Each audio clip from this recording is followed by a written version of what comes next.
كاروك كانت جاية عشان تنافس اتنين من عمالقة الفئة دي، وهم هيونداي توسان وكيا سبورتج، أكتر عربيتين كروس أوفر حققوا مبيعات في مصر. وكاروك كانت جاية عشان تمسك العصاية من النص، بمعنى إن أنت لو بصيت على سبورتج هتلاقيها بتيجي بموتور تنفس طبيعي 1600 سي سي بيخرج 132 حصان، أو في رواية تانية بيخرج 140 حصان وعزم 164 نيوتن متر. وطبعا المنظومة دي متواضعة جدا على عربية بحجم كيا سبورتج، وفي بعض الأوقات كنت هتحس إن المنظومة دي مهجزة معاك، لأن كمان العربية وزنها ما كانش خفيف. ولو حبيت تجيب موتور أكتر قوة كنت هتروح لتوسان تيربو، موتور 1600 سي سي، لكنه كان بيخرج 179 حصان و265 نيوتن متر عزم، لكنه كان متوصل بفتيس دول كلاتش جاف، وناس كتير كانت بتقلق من الفتيس ده. وبرضه سكودا كاروك أول تقديم ليها كانت برضه بتتقدم بفتيس دي اس جي، والناس كانت برضه بتقلق منه، لكنه كان اعتمادي اكتر من الفتيس اللي كان موجود في توسان.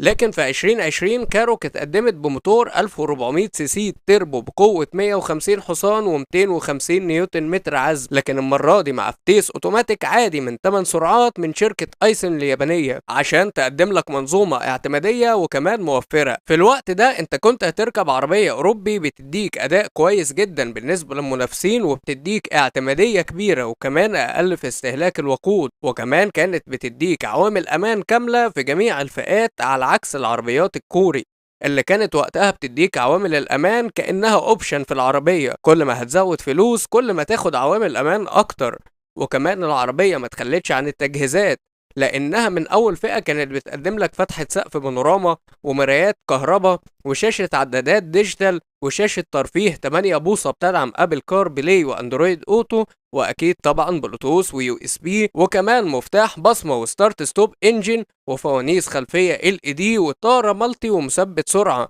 زائد عوامل الأمان الكاملة القياسية في جميع الفئات. وفي الوقت ده في سنة 2020 كاروك كانت بتقدم بثلاث فئات، امبيشن كانت بسعر 500 ألف، وستايل وسبورت لاين كانوا بسعر 275 ألف جنيه، والأسعار دي كانت قريبة جدا من توسان وسبورتج.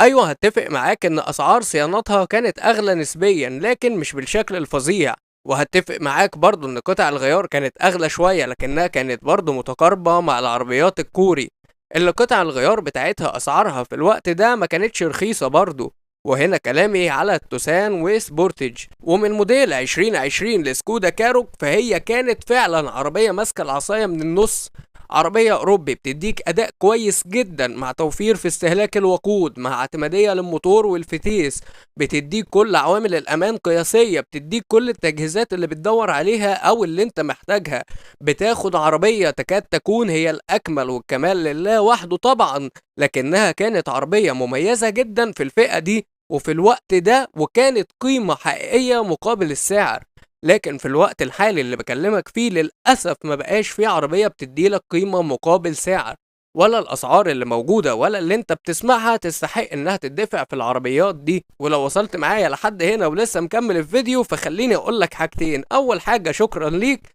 تاني حاجة خليني اسألك تفتكر ايه السبب اللي خلى كاروك ما تنتشرش بشكل كبير من وجهة نظرك؟